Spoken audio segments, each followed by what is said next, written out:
चर्चा होने के बाद आखिरकार वक्फ संशोधन कानून बनाया, लागू कराने की कोशिश की, लेकिन अदालत में 2 ही दिन में इसी कानून के 2 बड़े प्रावधान पर कहीं ना कहीं रोक लग चुकी है।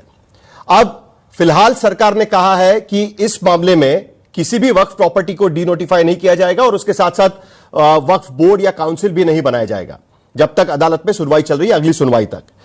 तो क्या इससे वक्फ कानून की, नए वक्फ कानून की भविष्य पर कहीं सवाल तो नहीं उठ रहा है? तो इस पर हम बात करेंगे। हमारे साथ में इस पूरे मामले के एक याचिकाकर्ता और उसके साथ साथ एआईएमआईएम के अध्यक्ष और सांसद असदुद्दीन ओवैसी इस वक्त जुड़ रहे हैं। ओवैसी साहब, आपने आज अदालत की कार्रवाई देखी, आपकी प्रतिक्रिया भी आई है, लेकिन हम जानना चाहेंगे कि यह जो डेवलपमेंट हुआ है, जो सरकार की तरफ से फिलहाल वादा किया गया है कि अगली सुनवाई तक ना हम कोई वक्फ बोर्ड या काउंसिल बनाएंगे और उसके साथ साथ कोई भी वक्फ की प्रॉपर्टी डीनोटिफाई का कदम नहीं उठाएंगे, तो आप इसे किस नजर से देखते हैं? क्या आपके लिए ये एक शुरुआती जीत की तरह आप उसको देख रहे हैं?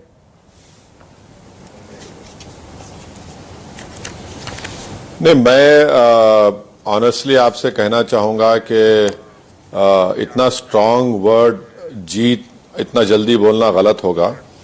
अभी देखिए, हमको ये बात समझने की जरूरत है कि इसमें कई अमेंडमेंट्स है, जैसा आपने शुरू में कहा, जो आज भी वक्फ को नुकसान पहुंचा सकते हैं। मिसाल के तौर पर वो जो 5 साल प्रैक्टिसिंग मुसलमान और फिर अब 6 महीने के अंदर पोर्टल पर रजिस्टर करना, और फिर अगर कोई एतराज कर दिया तो कलेक्टर को वो पावर दिया गया है, तो उसमें और फिर रूल्स बनाने का प्रोविजन पूरा सेंट्रल गवर्नमेंट के पास आ चुका है। तो ऐसे कई उसमें प्रावधान है, अमेंडमेंट्स जो है उसके खिलाफ अभी सुप्रीम कोर्ट ने कहा नहीं है, तो सरकार उसको इस्तेमाल कर सकती है, जिससे वक्फ की प्रॉपर्टीज को हमारी राय में नुकसान हो सकता है, नुकसान होगा भी।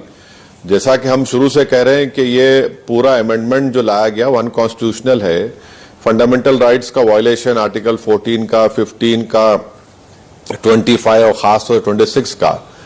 तो सुप्रीम कोर्ट ने आज ये जो बातें कही हैं कि सेंट्रल वक्फ काउंसिल, स्टेट वक्फ बोर्ड को कॉन्स्टिट्यूट नहीं किया जाएगा, जितने प्रॉपर्टीज रजिस्टर्ड हैं, नोटिफाइड हैं, गजेटेड हैं, उसमें वक्फ बाय यूजर भी है, उनको आप निकाल नहीं सकेंगे। तो ये सुप्रीम कोर्ट का फैसला है। तो अभी लीगल बैटल तो चलेगी ना, 5 मई को फिर है। तो हमारा जो all India Muslim personal law board का जो स्टेटमेंट आएगा, और मेरी राय यह है कि हमारा प्रोटेस्ट चलता रहेगा। हम यही चाहेंगे कि इस कानून को वापस लिया जाए। ये कानून मुसलमानों की मजहब के ऊपर, उनके ईमान के ऊपर, उनकी शनाख्त के ऊपर एक हमला है, और हम इसके खिलाफ अपना प्रोटेस्ट जारी रखेंगे। ओवैसी साहब, मेरे कुछ और भी सवाल है इसको लेकर, क्योंकि जब अदालत में कल बहस हो रही थी, उसमें वक्फ बाय यूजर को लेकर, जिसको लेकर आपने भी आपत्ति उठाई है अपने पिटीशन में, सबसे बड़ा मुद्दा यह निकल कर आ रहा था कि रजिस्टर्ड प्रॉपर्टीज जो नहीं है, और खास करके हमने देखा कि 47% प्रॉपर्टीज ऐसी है कि जो रजिस्टर्ड नहीं है, कम से कम आधा प्रॉपर्टीज हम कह सकते हैं कि जो रजिस्टर्ड ही नहीं है, उसको लेकर भी काफी बहस हुई। उस पर जो सॉलिसिटर जनरल है वो बार बार ये कह रहे थे कि 1923 में, 1954 में, 1995 में जब भी ये कानून बना है तब भी रजिस्ट्रेशन की बात रखी गई थी, लेकिन उसके बावजूद रजिस्टर नहीं हुआ है। और उसके बावजूद भी सुप्रीम कोर्ट कह रहा था कि इसमें कुछ चीजें गलत हो सकती है, हम ये नहीं कह रहे हैं, लेकिन उसके बावजूद आपको लगता है कि यह मुद्दा कहीं ना कहीं दिक्कत पैदा कर सकता है। आज की स्थिति में तो कोई डीनोटिफाई नहीं किया जाएगा, लेकिन यह मुद्दा कि इतने साल तक रजिस्ट्रेशन क्यों नहीं किया गया, यह मुद्दा कहीं ना कहीं दिक्कत का हो सकता है आपके लिए? नहीं, वक्फ बाय यूजर को तो कह दिया ना सुप्रीम कोर्ट ने, तो वक्फ बाय यूजर इस्तेमाल हो रहा है, तो आप कैसे उसको अभी निकाल पाएंगे? और साहिल साहब, एक बात को समझिए कि वक्फ बोर्ड का सीईओ जो होता है, जो अभी सुप्रीम कोर्ट ने उस पर आप स्टे नहीं लगाया कि वो अभी नॉन मुस्लिम होगा, मगर ऑनरेबल सॉलिसिटर जनरल जो बात कह रहे हैं वो इस बात को देश के सामने नहीं कहना चाह रहे हैं। भाई, अगर वक्फ बोर्ड बनता है तो उसका सर्वे करना, उसका रजिस्ट्रेशन करना किसकी जिम्मेदारी है? सरकार की जिम्मेदारी नहीं है क्या? सीईओ तो आप अपॉइंट करते हैं। सीईओ जब आप अपॉइंट कर रहे हैं तो आप सर्वे भी नहीं करते, तो जिम्मेदारी आपकी है ना, वो तो आपके खाते में जाएगा। मैं आपको एक मिसाल देता हूं। गुजरात में यह कहा गया कि सूरत म्युनिसिपल कॉरपोरेशन की प्रॉपर्टी को वक्फ आपने ऐलान घोषित कर दिया। उस वक्त वक्फ बोर्ड कॉन्स्टिट्यूट नहीं किया गया था, सीओ था जो बीजेपी की सरकार ने उसको बनाया। फिर ट्राइब्यूनल में गया, ट्राइब्यूनल ने कहा कि हां वो वक्फ नहीं है।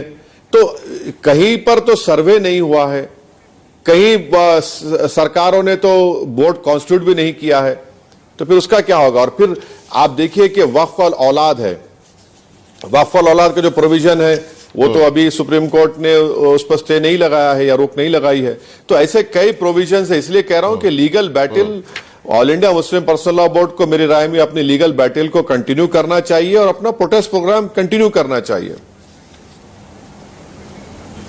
दो मुद्दे इसमें आपने, उसमें से एक मुद्दा तो अभी उठा लिया वक्फ अल औलाद को लेकर, उसको लेकर सुप्रीम कोर्ट कह रहा है कि देखिए हिंदू सक्सेशन एक्ट भी बनाता है। जब से कपिल सिब्बल ये मुद्दा उठा रहे थे, उनका ऑब्जर्वेशन है इसमें सुनवाई के दौरान, तो उसमें क्या गलत है। दूसरा उन्होंने एक मुद्दा उठा लिया कि लिमिटेशन एक्ट को लेकर जो इंट्रोड्यूस किया गया उसको लेकर भी वो अप्लाई किया गया, उसको लेकर भी वो मुद्दा उठा रहे थे। उसमें भी उसने कहा, सुप्रीम कोर्ट का यह कहना था कि इसके एडवांटेजेस भी है, डिसएडवांटेजेस भी है।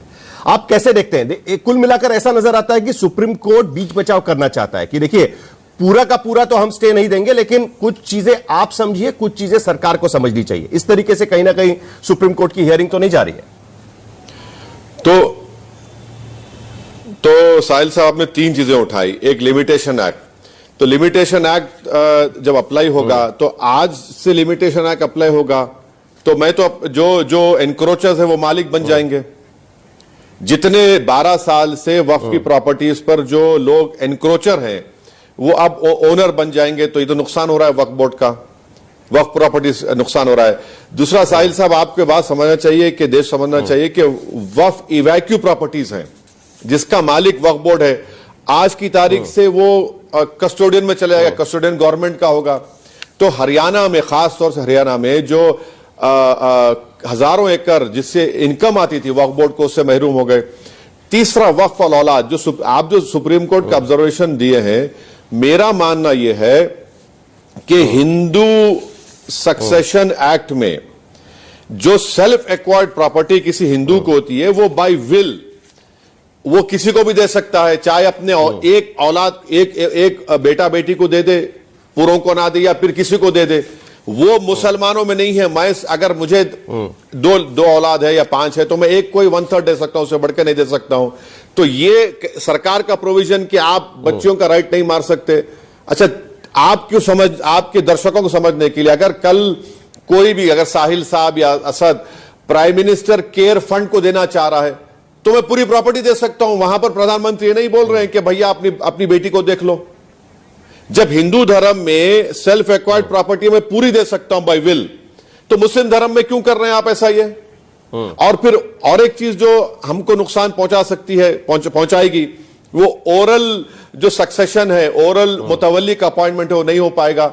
जबकि आप ट्रांसफर ऑफ प्रॉपर्टी में ओरल ट्रांसफर ऑफ प्रॉपर्टी को मानते हैं और आप यहां ओरल मुतवल्लीशिप को मानेंगे नहीं। और आखिरी बात, जो सेक्शन 2 है, जो ट्रस्ट है, जो आपके मुंबई में जो भारत का सबसे दौलतमंद आदमी, उसको तो फायदा पहुंच जाएगा। उसको तो फायदा एक तो उसको फायदा पहुंचेगा इस ट्रस्ट सेक्शन 2 से, दूसरा उसको फायदा पहुंच जाएगा एडवर्स पोजेशन से। तो वो जो खोजा ऑर्फनेज था तो प्रॉपर्टी चले गई ना। लेकिन तो इसलिए हम कह रहे हैं कि अभी लीगल बैटल है, हमारी लड़ाई जारी रहेगी, हमको अपनी लड़ाई लड़ना है। नहीं, लेकिन दूसरी तरफ कहीं ना कहीं इसका भी कंसर्न दिखता है ना, जैसे एक पूरा का पूरा गांव जो है बिहार